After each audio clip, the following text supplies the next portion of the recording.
Hello and welcome to lesson 1.6, where we will be talking about physical and chemical properties. Basically, I'm just going to give you a quick definition of what those two things are and some examples. Hopefully, these are things that you already know or that are just review from earlier science classes. So, starting with physical properties, basically, physical properties, like it says here, are properties that can be measured or observed without changing the chemical structure of the sample. So, whatever the sample is, it remains what it is, it doesn't change into something different. Some examples of physical properties include mass, how heavy it is, right? Volume, how much space it takes up, density. Density is the ratio of mass to volume. So basically, it's an indicator of how tightly packed the molecules are in a sample. Something that is more dense, like maybe something metal, um, the molecules are very tightly packed together. Something less dense, like maybe, I don't know, styrofoam, right? The molecules are more spaced out and there's space between them. Um, Other physical properties are things like color, hardness, brittleness, which is how easily something breaks. Some things are more bendy and some things are brittle, they break very easy. Temperature, boiling point, melting point, those are all physical properties.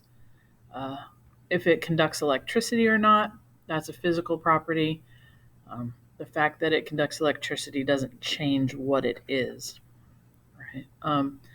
Irradiance, which is how much light it gives off. Like some things kind of glow, some things don't.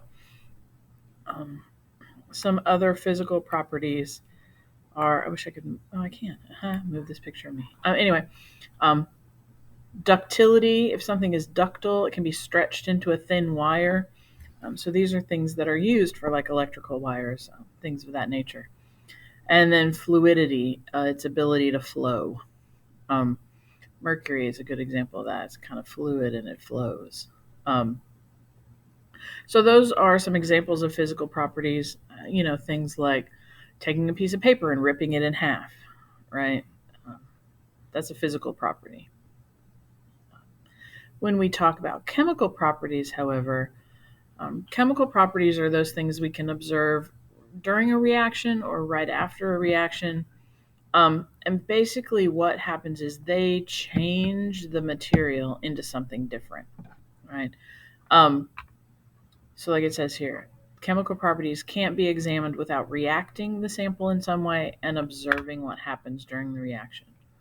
Um, so, like something's toxicity, how toxic it is. You don't know how toxic it is until you do tests to see how toxic it is, right? You don't know how flammable something is until you try and burn it, right? I mean, keep records of that so you know for the next time, but that original test has to be done. Like, you can't just look at something and see how flammable it is without testing it.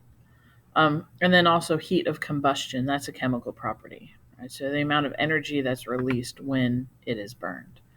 You cannot tell that just by looking at something.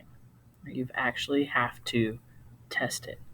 You can tell something's color just by looking at it, but you cannot tell it's how flammable it is. So this brief introduction to physical and chemical properties. You're now ready to go do the assignment for lesson 1.6.